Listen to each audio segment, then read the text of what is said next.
말씀의 제목은 송영으로 마치는 기도라는 제목으로 말씀을 나누겠습니다. 주기도문의 이제 오늘이 마지막 시간입니다. 주기도문의 마지막이 어떻게 되겠습니까? 대개의 나라와 권세와 영광이 아버지께 있사옵나이다. 아멘. 이렇게 마무리가 됩니다. 개역 한글식으로는 대개의 나라와 이렇게 되어 있고 개역 개정에는 대개가 없죠. 이제 이것이 그래서 개역 개정식의 번역이 잘못된 거냐? 그것은 아닙니다. 우리가 익숙했던 개역 한글식의 번역, 그 주기도문으로 계속 설교를 해왔고요. 그것을 지금 말하고자 합니다. 그 의미가 무엇인지를. 그래서 기도의 가장 마무리가 제일 처음에 하나님이 우리의 아버지 되심을 먼저 부르고 세 가지 기도, 또 그리고 여섯 가지 간구를 한 다음에 마지막에 모든 것이 하나님께 있다라고 분명하게 밝혀요. 그래서 하나님의 나라와 권세와 영광이 다 하나님께 있습니다라고 이야기를 한다는 것이죠. 마지막을 왜 이렇게 마무리할까라는 것이 중요합니다. 왜 하나님께 있다라고 이야기를 하는 것일까? 또 그리고 하나님의 어떠하심을 마지막에 말하고자 하는 것일까라는 것을 아는 것이 굉장히 중요합니다. 그러면 우리가 기도를 하고 난 이후에 어떻게 일상의 삶으로 나아가는지가 연계가 됩니다.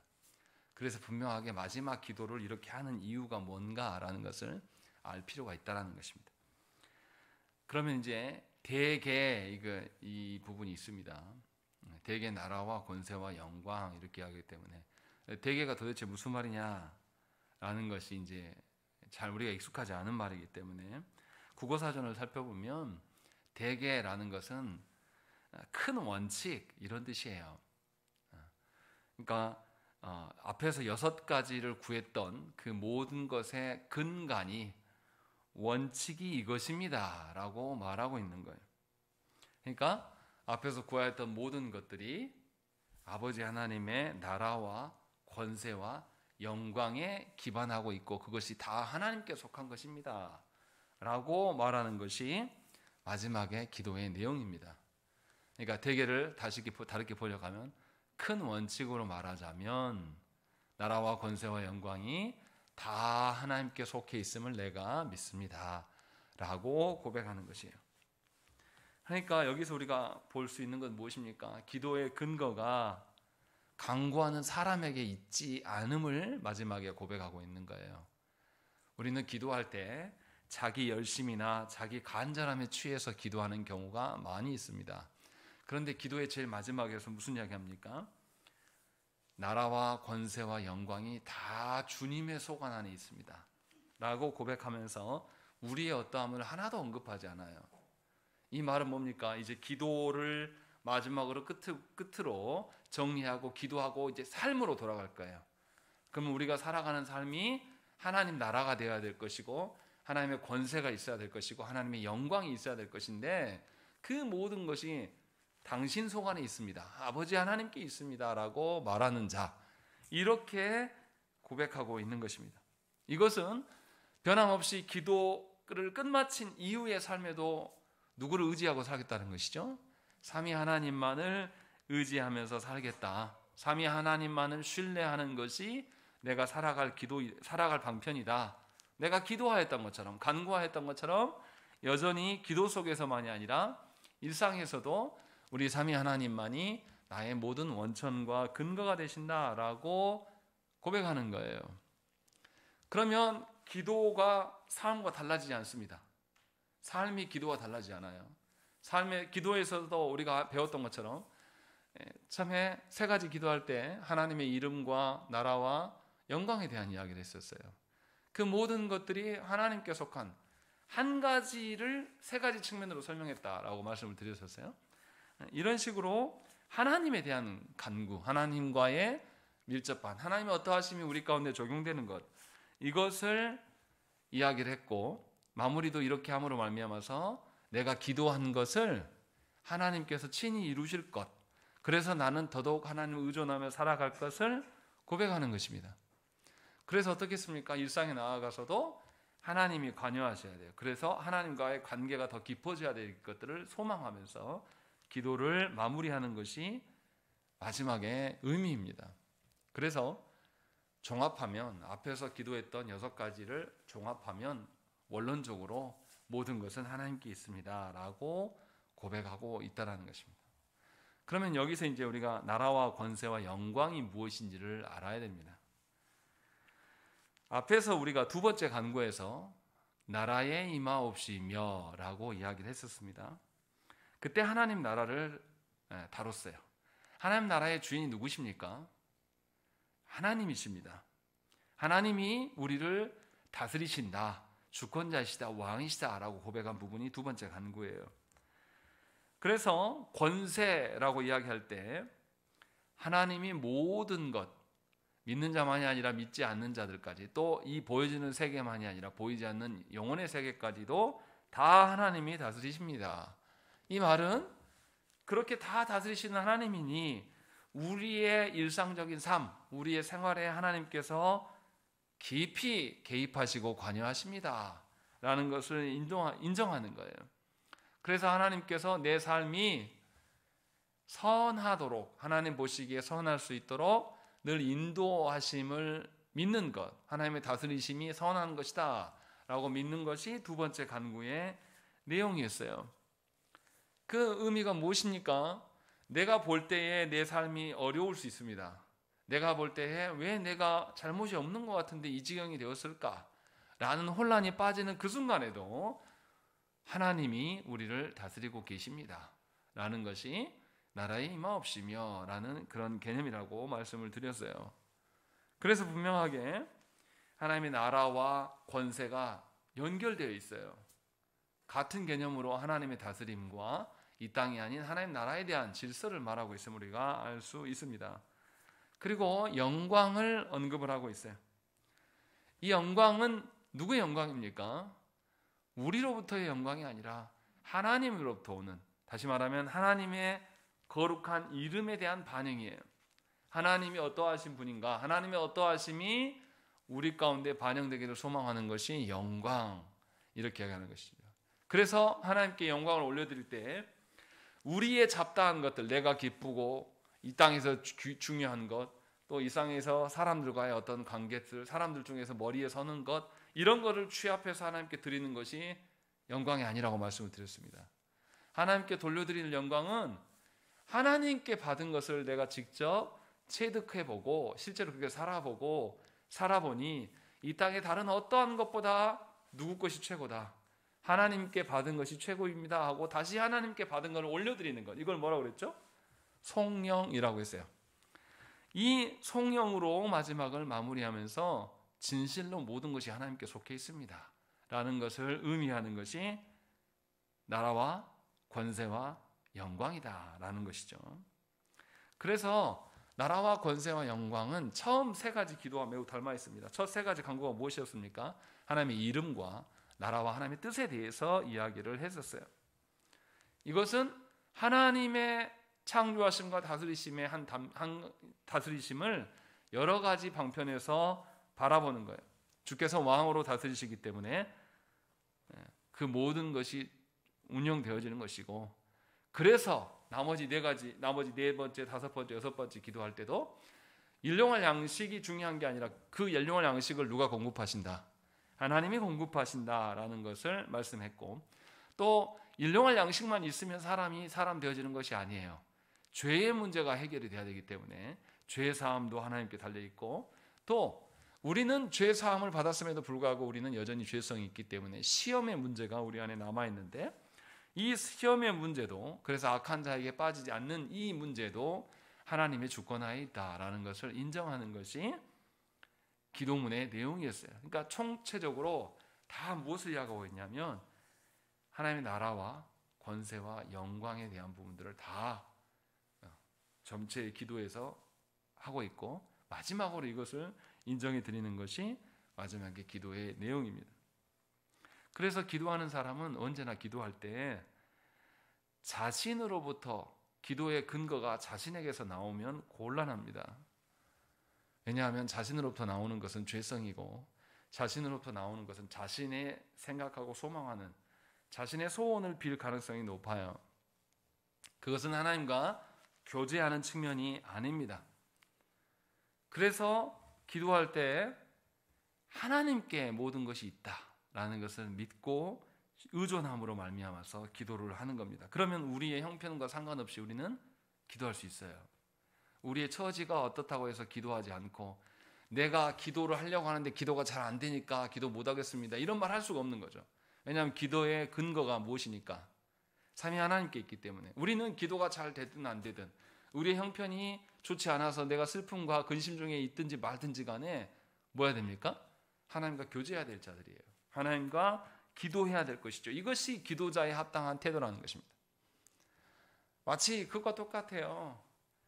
제가 이렇게 새벽 기도를 끝마치고 교회 남아서 A4 한 장 정도 정리해서 카페에 올리잖아요. 그러고 나면 8시 정도 됩니다. 그러고 집에 딱 들어가면 저희 아내가 아이들한테 가르치려고 뭐 하냐면 딱 오면 먼저 아내가 이야기해요. 아빠 다녀오셨어요? 본인이 먼저 말합니다. 밥을 먹고 있든 뭘 하든 뭐 상관없어요. 뭐 하는 중에 큰 소리로 아내가 아이들한테 본보기가 돼주려고 아빠 다녀오셨어요? 이야기를 하는 거죠. 그러면 아이들도 당연히 똑같이 반응을 하는 겁니다. 자기가 뭘 하든지 하던 일을 멈추고 아버지에게 인사하는 기도가 이런 것이라는 거예요. 내 형편이 뭐 어떻게 됐다고 해서 갑작스럽게 기도 안 했다가 기도하는 것, 아니면 또 내 형편이 어떻게 돼서 기도하는 걸 멈추는 것, 이런 게 아니라는 거죠. 분명하게 기도는 하나님께 모든 것이 근거한다. 그래서 내가 감사할 수 있다라고 표하는 것입니다. 그래서 하나님을 찬양하는 것은 너무나 당연한 겁니다. 우리가 어느 곳에서나 우리 어떤 형편에서나 내 감정이 안 좋을 때도 하나님을 찬양할 수 있는 것이 감사거리가 되는 것이죠. 우리가 그런 자가 되었구나 라고 하면서 하나님께 합당한 것이죠. 그래서 기도가 더 안정적이 되는 것입니다. 그렇지 않습니까? 여러분들 돈을 어디다 보관합니까? 여러분들 돈 어디다 보관하세요? 은행에다가 두잖아요. 여러분들 손에 없지 않습니까? 안 불어나십니까? 은행 털리면 어떻게 하려고요? 요즘에 은행들도 도산하잖아요. IMF 때도 우리는 경험했고 또 글로벌 위기 때에도 은행이 도산하는 걸 봤습니다. 그런데 우리는 지금도 뭘 믿습니까? 놀랍게도 지금도 은행을 믿어요. 하나님보다 사실 은행이 변함이 없을 것이다라는 믿음이 더 클 수도 있습니다. 왜 은행에다 갖다 놓습니까? 내가 갖고 있는 것보다 은행에 갖고 있는 게 더 안전하다고 믿잖아요.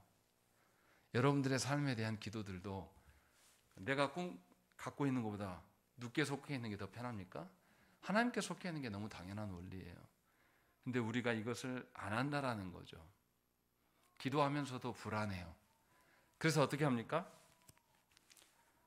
기도했는데 이게 안 될 것 같단 말이에요. 실제로 지금 안 되고 있고. 그럼 우리 어떻습니까? 똑같은 기도 제목 갖고 와서 하나님께 어떻게 기도해요? 처음과 동일한 마음으로 하나님이 들어주실 줄로 믿습니다. 이렇게 기도합니까? 첫째 날 그렇게 기도하고 두 번째 날도 그렇게 기도하고 세 번째 날도 그렇게 기도하고 네 번째 날도 그렇게 계속 변함없이 그렇게 기도가 됩니까? 안 돼요. 저도 해보면 어떤 일을 놓고 기도할 때 영혼이 잘 안 바뀐단 말이에요. 그 영혼이 안 바뀌면 처음에는 하나님 저 영혼을 불쌍하게 여겨주세요라고 기도합니다. 며칠을 기도해요. 더 안 바뀌네. 약간 기다리기가 힘들어져요.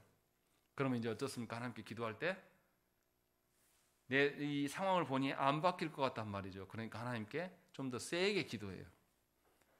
그런데 이 영혼이 더 안 바뀌고 이제 막 나를 미워하네. 그럼 어떻게 됩니까? 이제 하나님께 기도할 때 이제 하나님께 막 꼬라지를 내요. 자기 열심으로 해보려고 막 소리도 질러보고 별짓을 다 하면서 기도합니다.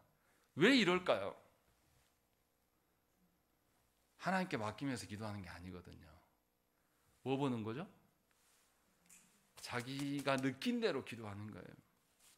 이렇게 하나님을 신뢰하지 못하는 기도는 똑같은 기도에 대해서 못 믿으니까 계속 반복적으로 기도해요. 근데 그 반복적이라는 것이 정말로 이루어질 거라고 믿고 기도하는 게 아니에요. 안 이루어지니까 나중에는 뭐도 싫어요? 자기 감정과 자기 억울함과 자기가 지금까지 인내하면서 기도했던 이것이 하나도 보람이 없으니까 하나님께 앙탈을 부리면서 기도하는 거죠. 이런 것들을 우리가 많이 봅니다. 교회 안에서. 그래서 기도할 때 막 화내서 기도하는 분들이 있습니다. 기도의 내용을 가만히 들어보면 이것이 지금 하나님 앞에서 겸손하게 하는 것인지 아니면 하나님을 잡고 멱살을 잡고 흔들려고 하는 것인지 금방 보여요. 왜 그러냐면 기도할 때 하나님을 신뢰하지 않고 의문을 품고 기도하기 때문에 그렇다는 것이죠. 그래서 주기도문의 마지막에 기도는 분명하게 하나님을 신뢰함으로 기도할 것들을 우리에게 요청하는 것입니다. 그렇지 않으면 우리는 이방인들이 기도하는 것처럼 중언부언하는 기도를 하는 것입니다. 이방인들이 기도 어떻게 합니까? 사람들의 간절함과 사람들의 어떠함이 있기 때문에 횟수를 중요시 여겨요. 제가 전에도 말씀드렸잖아요. 이 달라이 라마나 그런 불교가 있는 곳에 가면 뭐가 있습니까? 벽에 기도문이 적혀 있어요. 동그란 통에, 원통에. 그래서 자기가 입으로 기도하기 힘드니까 지나가면서 원통을 굴리면 기도문이 뭐 한 문장으로 돼 있다면 써져 있을 거 아닙니까? 확 돌리면 몇 바퀴 돕니까? 뭐 한 3, 40바퀴는 돌겠죠. 이렇게 한 번 세게 확 돌리면 지나가면서 그 통들이 수없이 있어요. 확 돌리고 갑니다. 그럼 몇 번 한 거죠? 아마 그건 누가 뒤에서 손대기 전까지는 돌아가면 못해도 한 몇백 번은 할 거예요. 그 통들 다 돌리고 하면. 그렇게 횟수를 자랑합니다. 그래서 기도 어떻게 하는 거죠? 이방인들의 기도가 100일 기도하고 1000일 기도하는 거예요. 근데 안타깝게도 교회도 이것을 따라하는 겁니다. 무슨 20일 특별 새벽 기도에 뭐 3주 뭐 어떤 특별 기도에 우리가 그렇게 날짜 채워둬요. 하나님의 행하심을 바꿀 수 없어요. 우리가 채운다고 해서 우리가 하나님을 더 신뢰할 수 있을 것 같습니까? 그렇게 되지 않아요. 분명하게 주기도문의 마지막에 예수께서 기도를 이렇게 해야 된다라고 말씀하실 때 마지막에 강조하는 것은 뭐냐면 온전히 하나님을 신뢰하는 것이어야 된다. 그 기도했던 내가 기도했던 그 소원이나 목적을 얻어내려고 간절하게 애쓰는 그런 기도가 아니라 정말로 하나님만을 내가 신뢰할 수 있는 것, 온전히 하나님만을 따를 수 있는 것을 구함으로써 기도가 마무리되어야지 하나님과의 온전한 사귐이 되고 하나님을 신뢰할 수 있게 된다라는 것이죠. 그럴 때에 정말로 하나님의 사귐이 목적인 사람은 하나님 자체가 목적이기 때문에 하나님의 이루심이 나의 기쁨과 감사와 영광이 돼요. 그런데 하나님이 목적이 아니고 내가 정한 목적을 목적으로 기도한 사람은 하나님을 이용해 먹습니다. 이렇게 될 수밖에 없다는 것이죠. 그래서 분명하게 기도하는 자가 참된 기도하는 자는 하나님과의 교제를 이룰 수밖에 없고 기도하면 할수록 하나님을 더욱 신뢰하게 되는 것입니다. 이렇게 하지 않아요. 내가 하나님께 이렇게 기도했는데 이것을 안 들어준다고? 에잇 하면서 하나님을 향해서 의심하고 원망하는, 이건 기도한 게 아니에요. 계속 뭐 한 겁니까? 하나님 앞에서 자기 주장한 겁니다. 심령이 아주 강팍하여서 자기 주장을 하는 거예요. 자기 주장하다가 안 되니까 나중에 떼쓰고 소리 지르고 울고 난리법석을 떠는 겁니다. 그러나 분명하게 기도의 마지막은 하나님과의 교제다. 하나님과의 신뢰가 있어야 된다라는 것을 말하고 있어요. 그러면 이제 여기서 우리가 생각을 해봐야 됩니다. 그러면 이거 하나님만 높이는 거 아니냐? 하나님의 나라와 권세와 영광이 다 하나님께 속했다고 했는데 하나님의 영광만 구하는 거 이게 우리에게 무슨 의미가 있냐라고 이렇게 물어볼 수가 있어요. 어떻게 해서 하나님의 영광이 우리의 기쁨과 감사가 될 수 있을까요? 성경에서 하나님의 영광이 극명하게 드러날 때가 어떨 때입니까? 성경에서 하나님의 영광이 극명하게 드러나는 순간들이 있습니다. 어떨 때입니까?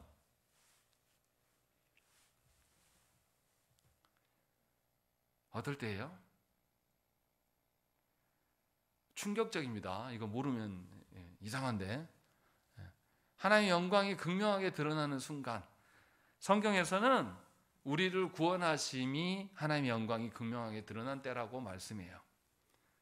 분명하게 그래서 어떻게 합니까? 하나님의 영광은 우리의 구원과 연계되어 있습니다. 생각을 해보세요. 예수께서 이 땅에 오셔서 자기 영광을 구하셨습니까? 아니에요.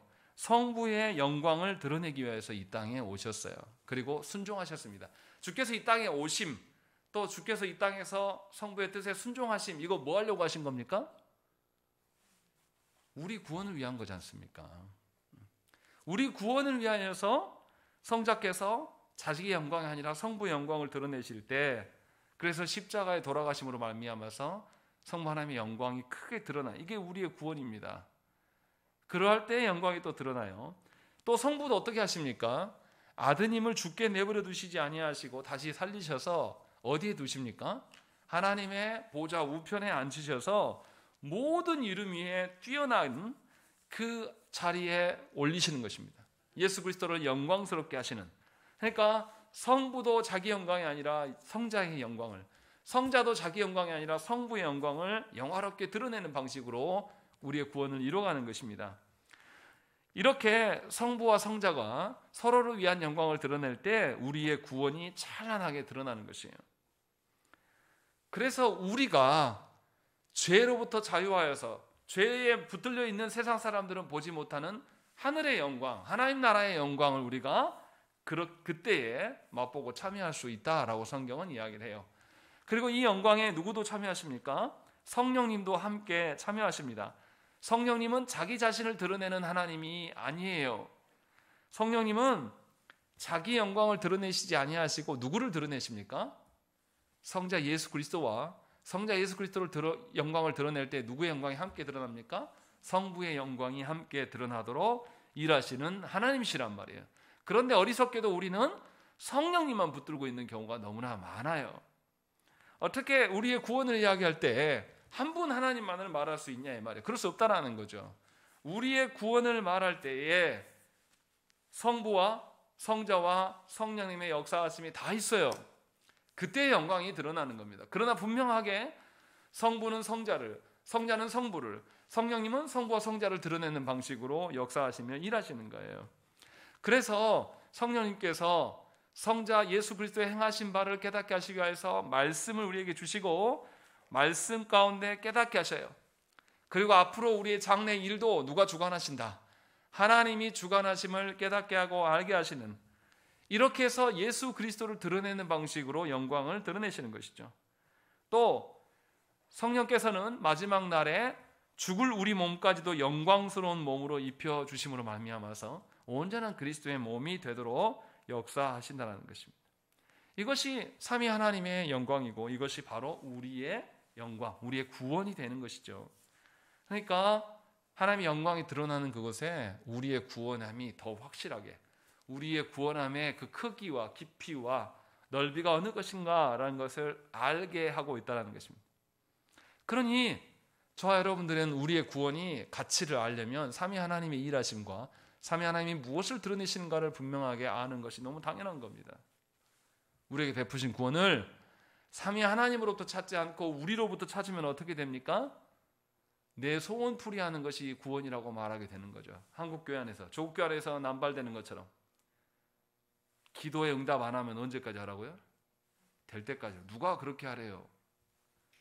그 기도의 제목 누가 정했습니까? 우리가 정하지 않았습니까?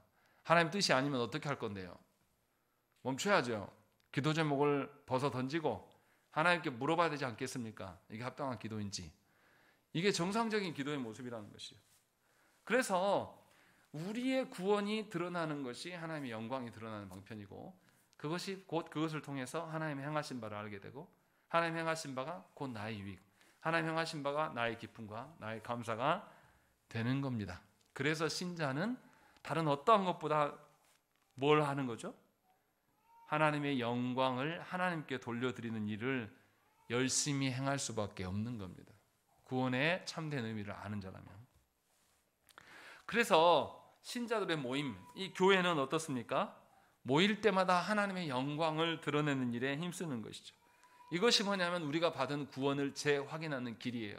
그래서 우리가 예배 중에 모이면 우리가 어떤 존재인가를 알기 위해서 구원에 대한 재확인을, 신앙 고백을 하는 것이죠. 그리고 우리를 다시금 언약을 갱신하는 이 자리에 불러주신 하나님께 구원의 가치를 알고 고백하는 겁니다. 그래서 우리를 부인하고 철저하게 하나님만이 드러나게 하는 거예요. 우리는 세상 속에 살아갈 때 어떻습니까? 하나님의 다스림을 잊어버릴 때가 너무나 많아요. 세상의 질서로 인하여서 하나님의 역사하심을 망각하고 세상의 질서가 최고인 것으로 착각할 때가 많습니다. 제가 세상이라고 하니까 적용이 안 되십니까? 가정으로 돌려보십시다. 가정 안에서 어떠한 질서로 우리가 가정을 세워가야 될 것이냐, 내가 내 배우자에게 어떤 태도로 대할 것인가, 또 내가 내 자녀들에게 어떻게 대할 것인가라고 이야기했을 때 하나님의 영광의 측면, 하나님의 다스림의 측면이 모든 것의 근간이 되어야 되는 것입니다. 이 방식으로 세워져 가야 되는 거죠. 그래서 우리가 이것을 망각하기 때문에 예배를 통하여서 하나님이 누구이시며 하나님께서 영혼들을 어떻게 변화를 일으키시는가, 하나님이 어떻게 주도해 가시는가를 재확인하는 거예요. 그래서 교회의 구성원인 성도끼리 교제가 어떻습니까? 뭘 근간으로 한 교제해야 되죠? 그렇죠. 하나님의 영광, 우리의 구원이 드러나는 교제가 되는 것이에요. 우리끼리 세상 질서를 여기서 강화시키고 교회에서 모여서 세상 질서가 좋다, 그것에서 지혜가 이런 거다, 이런 거 남발하려고 하는 것이 성도의 교제가 아니에요. 물론 그것을 아예 하지 말라 이 뜻은 아닙니다. 할 수 있죠. 왜냐하면 오늘처럼 1시부터 단수된답니다 라는 거 알려줘야지. 물이 왜 안 나오는지 알 거 아닙니까? 이런 것들은 해야죠. 그런데 정말 중요한 것은 우리의 교제 가운데 하나님의 다스리심과 하나님의 영광이, 또 우리의 구원이 드러나는가, 이것을 살피는 것입니다. 그래서 교회가 하나님께 받은 바를 하나님께 다시금 영광 돌리지 못한 이 송영을 붙잡지 못하면 하나님의 영광에 자꾸 무엇인가를 보태려고 합니다. 왜냐하면 궁극적인 하나님의 영광을 잘 모르기 때문에. 그래서 뭐 하게 됩니까? 지나친 행동주의로 치우치게 되어 있어요. 그래서 교회가 뭐 합니까? 전도 몇 명 해라. 누가 정해줍니까? 교회에서 정해줘요. 헌금 얼마씩 합시다. 직분자면 얼마씩 교회가 정해준단 말이에요. 이런 식으로 행동주의로 치우칠 수밖에 없어요. 왜요? 하나님의 영광을 모르거든요. 하나님이 다스리셔서 우리 안에 새롭게 하심을 잘 몰라요. 그래서 주도권을 하나님께 맡기는 것이 아니라 우리가 가져와서 우리가 행하면 된다라고 믿는 거예요. 그래서 조국교회에서 무슨 이야기 합니까? 전도 하면 된다, 전도 내가 한다, 이런 소리를 하는 거예요. 심지어 교회 안에서도 무슨 이야기 합니까? 하늘은 스스로 돕는 자를 돕는다. 이거를 설교 시간에 하고 있어요. 하나님의 주권은 인정하지 않는 거죠. 우리 중심으로 주도권을 우리가 절대 포기하지 않는 겁니다. 그래서 성도들이 이런 식으로 송영을 잃어버린 교회의 성도들을 어떻게 합니까? 무슨 다툼을 하죠? 주도권 다툼을 하는 거예요. 서로가. 목사가 주도권을 쥐느냐, 장로가 쥐느냐, 아니면 권사회가 쥐느냐, 안수집사회가 쥐느냐 라는 이런 헤게모니 싸움을 계속할 수밖에 없어요. 왜냐하면 원래 주도권은 누구에게 있어요? 하나님께 있는 거였는데 우리가 훔쳐왔거든요. 그래서 하나님의 성령을 모르고 살아가는 것이죠. 그래서 교회가 자기 행동주의로 흐르게 되면 결과가 어떻게 됩니까? 승리주의가 오는 겁니다. 그래서 교회 안에서 뭐 합시다? 승리합시다를 남발하고 있는 겁니다. 하나님의 영광을 포기하고 하나님께 받은 바가 세상의 어떠한 것보다 좋은 것임을 인정하지 않게 되면 반드시 교회는 행동주의와 성공주의로 물들어가게 되는 것입니다. 그래서 교회가 그때부터 뭘 자랑합니까? 더 이상 하나님을 자랑하지 않아요. 뭘 자랑합니까?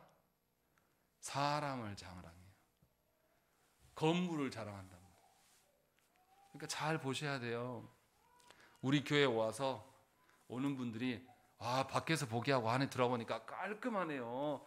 뭐가 어쩌네요. 건물 막 이야기하는 분들은 뭐 이야기하는 겁니까?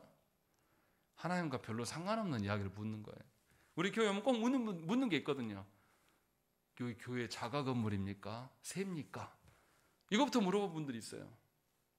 저는 더 이상 말 안 합니다. 잘. 그거 알아서 뭐 하시려고 그럽니까? 아무 쓸데없는 거. 목회자들 중에 이런 분들이 있고 중직자들 중에 이런 분들이 상당히 많습니다. 그의 생각이 어디에 가 있는 거죠? 이 땅에 있는 겁니다. 하나님의 영광을 우리의 어떠함으로 채울 수 있다라고 믿는 거예요. 하나님의 영광을 우리의 무엇으로 대체할 수 있다라고 믿는 거예요. 그러나 이것은 자기 영광을 위하여서 하나님의 이름을 남용한 것이에요. 10계명의 3계명을 어기고 있는 겁니다. 잘 알아들어야 돼요. 그래서 교회가 하나님의 영광을 드러내지 않고 성도가 하나님의 영광을 근간으로 인하여서 교제하지 못한다면 우리는 문제가 심각한 겁니다. 여전히 하나님으로 기뻐하지 않는 자들이에요. 서울문답 제1문에서 사람의 제일 된 목적은 무엇이냐? 라고 했을 때 두 가지 이야기 하잖아요. 사람의 제일 된 목적은 하나님을 영화롭게 하고 영원토록 그를 즐거워하는 것. 하나님 때문에 즐거워하고 기뻐하라 이 말이에요. 과연 우리가 그러냐 이 말인 것이죠. 하나님 한 분만으로 우리 충분히 만족하고 기뻐하는가? 그것이 나의 위로가 되는가? 라는 것이 없다라면 우리는 하나님의 영광이 아니라 내가 만든 영광에 취해서 살아갈 수밖에 없어요. 그래서 기도의 마지막에서 분명히 뭐라고 합니까? 이 모든 것이 나라와 권세와 영광이 누구에게 속해 있다? 아버지께 있습니다. 내가 그것을 정말로 믿고 기도를 마치고 내가 이제 세상 속으로 갑니다 라고 고백하고 있는 거예요. 그래서 우리는 세상 속에서 살지만 다른 영광을 말할 수가 있고 맛볼 수가 있는 겁니다. 이것이 구별됨이에요. 또 하나님께 영광을 돌리는 성령의 공동체가 바로 교회가 되는 것입니다. 그래서 우리는 하나님의 영광이 드러나면 우리의 기쁨이 되고 만족이 되는 것입니다. 오늘 우리가 본문으로 읽었던 그 내용이 그겁니다. 다시 보세요. 요한계시록 4장 10절과 11절 말씀에 24장로들이 보좌에 앉으신 이 앞에 엎드려 세세토록 살아계시는 이에게 경배하고 자기의 관을 보좌 앞에 드리며 이르되 우리 주 하나님이여 영광과 존귀와 권능을 받으시는 것이 합당하오니 주께서 만물을 지으신지라 만물이 주의 뜻대로 있었고 또 지으심을 받았나이다 라고 하나님을 찬양하고 있는 거예요. 이것은 천상에서 예수께서 재림하셔서 모든 영광을 완성하실 그때의 천상의 예배 장면을 우리에게 보여주고 있는 거예요. 여기서 24장로라는 것은 이스라엘의 12지파와 이방인의 12지파를 다 포함한 하나님의 택한 모든 백성을 상징적으로 보여주는 것이죠. 이 모든 백성들이 하나님의 영광으로 인하여서 기뻐하고 그 영광을 하나님께 다시금 돌려드리는 이 장면을 고백하고 있는 것이죠. 아까 우리가 불렀던 찬양, 설교 전에 우리가 불렀던 찬양, 면류관 가지고 면류관 벗어서 어떻게 하자고요? 주 앞에 드리자라는 거. 이 면류관 누가 주신? 우리 구원 누가 주신 거예요? 삼위 하나님께서 주신 거 아니냐? 그러니 우리의 받은 구원을 다시금 하나님께 영광 돌리면서 우리의 모든 것들을 하나님께 드려야 되는 것이 아니야. 그래서 찬양 자체가 어떻습니까? 아주 기쁘고 즐거움으로 찬양하는 것이죠. 이것이 하나님께 돌려드리는 영광이에요. 이것이 우리의 일상이 돼야 되고 이것이 우리의 삶에서 늘 반복되어져 가는 것이죠. 얼마나 기쁘고 감사한 일입니까? 하나님의 하나님 되심이 드러나는 것. 그래서 주기도문의 마지막은 주께서 우리에게 성령으로 기도하라고 하는 거예요. 내 간절함과 나의 어떠함으로 내 마음대로 기도하는 것이 아니라 정말로 하나님의 구원을 바라보면서 그 하나님의 구원으로 인하여서 우리로 하나님의 영광에 참여케 하셨음에 놀라고 감사하고 기뻐하라는 것이죠. 그래서 우리의 모든 삶에서 그리스도가 다스리시는 주체가 되시고 또 우리는 그의 몸이 되어서 하나님 나라를 이어받는 기업자가 된 것이죠. 언약 백성이 된 것입니다.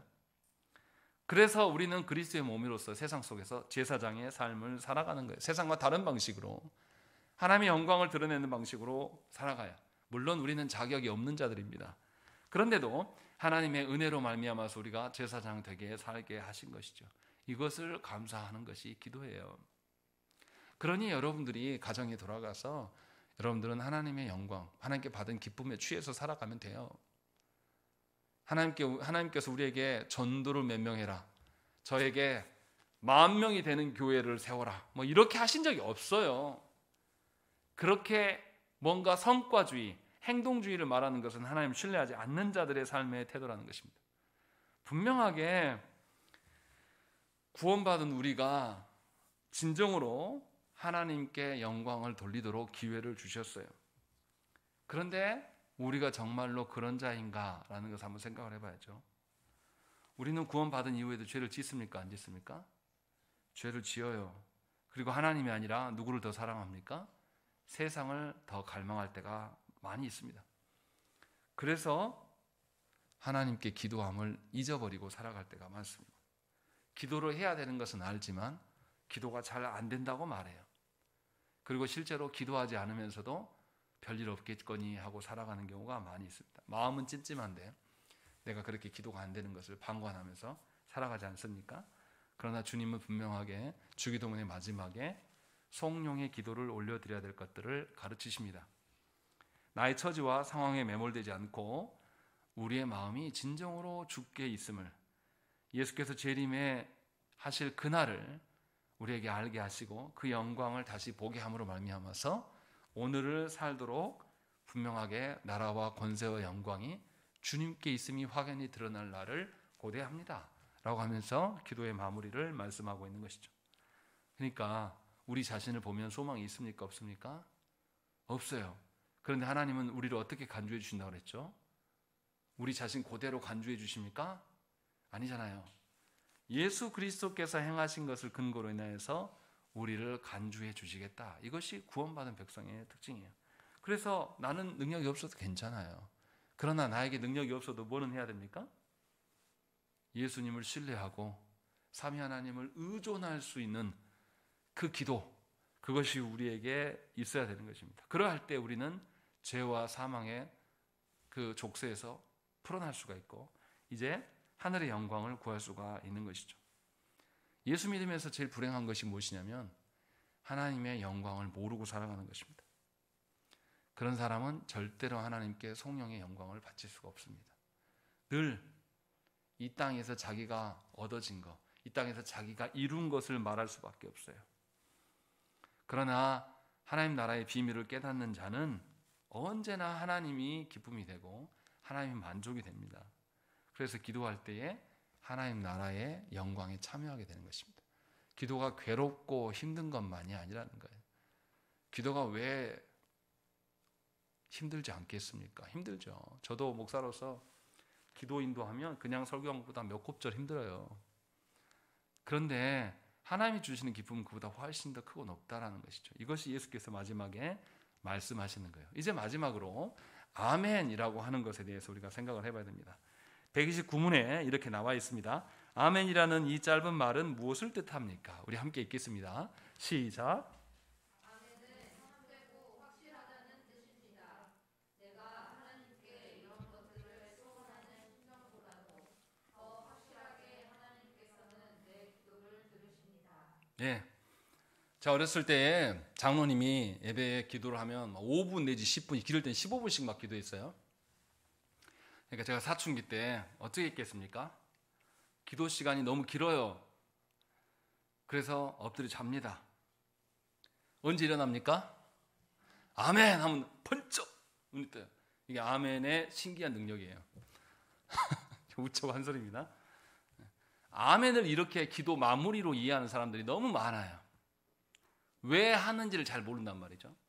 그렇게 해서 기도하는 것이 많아요. 그런데 분명히 오늘 하이델베르그 요르민다 마지막 문에서 밝히는 것처럼 뭐라고 되어 있습니까? 참되고 확실하다라고 이야기하는 것입니다. 이스라엘 백성들이 언제 아멘을 계속 남발합니까? 이스라엘 백성들이 가나안 땅에 들어가서 어디를 향해 갑니까? 어디를 향해 갑니까? 그리심산과 에발산이 있는 곳으로 가요. 그래서 거기서 뭐 하죠? 절반은 에발산에, 저주의 산에, 절반은 축복의 산 그리심산에 올라가서 가운데 모세가 서서 뭐 합니까? 하나님의 말씀에 순종하면 너희가 복을 받고, 그러면 그리심산에서 이스라엘 백성이 어떻게 합니까? 아멘으로 화답하고, 너희가 하나님의 말씀 불순종하면 하나님 저주가 있을 것이다 라고 했을 때 에발산에서 이스라엘 백성들이 아멘 하면서 계속 이야기. 이거 뭐 하는 이야기입니까? 하나님이 가나안 땅에 들어가서 살 때에 하나님께서 언약을 주셨어요. 율법의 말씀을 주셨단 말이죠. 그래서 그 언약에 순종하면 하나님 복을, 불순종하면 저주로 너희를 다스리실 것이다 라고 말씀하신 거죠. 그래서 언약을 확증하는 그 장면에서 아멘으로 화답하는 것이 성경의 기록입니다. 그러니까 아멘은 내가 바라고 소망하는 것을 확증하는 게 아니에요. 하나님의 언약을 확증하는 겁니다. 하나님의 언약이 그대로 되어질 줄로 내가 믿습니다 라고 고백하고 그 언약에 참여하는 것이 아멘 하는 것입니다. 그러니까 아멘 하는 자는 입술로만 아멘 할 수가 없어요. 기도의 마지막으로 아멘 하는 것은 자신의 삶에서도 참으로 하나님이 나의 언약의 하나님이시다, 그래서 나는 언약의 근거에 살아갈 것입니다 라고 고백하는 것이 아멘이에요. 그러니까 아멘은 기도의 마지막 마무리가 아니라 삶의 시작을 여는 관문입니다. 내가 언약대로 하나님의 다스림대로 내가 살겠다라고 말하는 것이 아멘인 것입니다. 그런데 조국교회에서는 아멘을 어떻게 남용합니까? 설교자가 올라와서 분위기를 돋구기 위해서 할렐루야 아멘을 막 자기 마음대로 남발하는 거예요. 이거는 우리끼리 우리의 어떠함을 드러내려고 하는 겁니다. 그래서 아멘 소리가 너무 작아가지고 그게 믿음이 되겠냐 안 되겠냐 하면서 헛소리를 막 해대면서 아멘을 막 유도해요. 이렇게 한다고 해서 하나님의 언약이 확실히 드러나고 하나님의 영광이 드러납니까? 그렇지 않다라는 거예요. 그러니까 아멘의 참뜻을 아는 사람이면 아멘을 남발할 수 있습니까? 없습니까? 그럴 수 없다라는 거예요. 제가 이렇게 설교하고 나면 또 모든 이들이 침묵할 겁니다. 아멘 안 할 거라는 걸 제가 잘 알아요. 그런데 생각을 해보셔야 돼요. 하나님의 언약이 선포되는 그곳에서 우리가 동의하는 것이 있어야 됩니까? 없어야 돼요? 있어야 되는 것입니다. 아멘 하지 말라는 소리가 아니에요. 합당한 데 하란 말이에요. 정말로 하나님 앞에서 내가 누구인가, 하나님의 영광과 언약의 성취를 맛보기를 소망하는 그곳에서 신자가 올려드리는 찬양으로서의 아멘이 있어야 된다는 것입니다. 그래서 진정으로 이 우리가 간구했던 모든 것, 하나님의 영광과 하나님의 나라와 하나님의 뜻과 이름, 이 모든 것들이 하나님 안에서 드러나고 있음을 우리가 믿고 그것을 참으로 그렇게 살기를 소망하는 것이 아멘으로 나타나는 것입니다. 그래서 내가 바라고 소망하는 것을 누가 기도할 때 아멘으로 말하는 것은 옳지 않습니다. 또 분위기를 전환하기 위해서 아멘을 크게 하시는 분들이 있어요. 뭐 아멘을 여러 번 하면은 뭐 능력이, 이상한 소리 많이 해요. 한국교회에서는 아멘을 한 번 하면은 믿음이 뭐 어느 퍼센트고, 뭐 아멘을 두 번 하면은 200%고 아멘 세 번 하면 뭐 이런 헛소리 하는 분들이 너무 많은데 그렇지 않아요. 분명하게 아멘을 우리가 하실 때에 하나님의 언약과 하나님 우리에게 베푸신 구원과 하나님의 영광을 인정하는 것임을 잘 알고 엄중하게 정말로 내가 그대로 살겠노라 하는 것으로 하나님께 고백하는 행위입니다. 하나님께 고백하는데 우리 마음대로 흥에 젖어서 아멘 아멘 아멘 이렇게 하면서 할 수 있습니까? 저는 그렇게 하는 분들 모르겠어요. 그 중심은 잘 모르겠는데 그렇게 공동체에서 남용하면 사람들이 아멘을 어떻게 생각하겠습니까? 함부로 막 부르는 것으로 생각할 수밖에 없어요. 비유를 들자면 이런 거예요. 어떤 가요의 가사에서 뭐가 나오냐면 우리 시절에 사랑한다는 말이 너무나 흔해져서 내가 너를 사랑하지만 사랑한다고 고백할 수가 없다라는 그런 문구가 있어요. 왜냐하면 사랑하는 것은 책임지는 것이고 사랑하는 것은 그 사람을 보호해 주는 것이고 사랑하는 것은 나를 버리는 거거든요. 이 어미로움이 있기 때문에 사랑을 함부로 남발하지 못하겠다라고 시인은 고백합니다. 아멘도 그와 같은 거예요. 삼위 하나님이 베푸신 바를 우리가 알면 함부로 할 수가 없고 정말로 하나님의 언약을 알고 하나님이 나를 사랑하시고 나를 끝까지 인도하실 것이라는 믿음을 갖고 하는 아멘은 우리의 삶을 반영하는 아멘일 수밖에 없다라는 것입니다. 그래서 오늘 우리가 주기도문의 마지막에 얼마나 큰 의미가 있는지를 우리가 배웠어요. 그러니 저와 여러분들이 기도의 삶을 사셔야 되는 것이죠. 기도하는 일에 게을리하셔도 곤란한 것이고 합당한 기도하기 위해서 하나님의 영광과 구원을 더 잘 아는 하나님의 말씀을 깊이 연구하는 일이 전제가 되어야 될 것이며 또한 우리의 삶에서 하나님의 다스림을 인정해 드리는 내가 주도하는 삶이 아니라 하나님이 주도하는 삶을 늘 소망하는 그 일에 힘쓰는 일이 우리 가운데 있어야 된다는 것입니다. 이것이 하나님께서 주시는 기도의 능력과 은혜입니다. 우리 함께 기도하시겠습니다.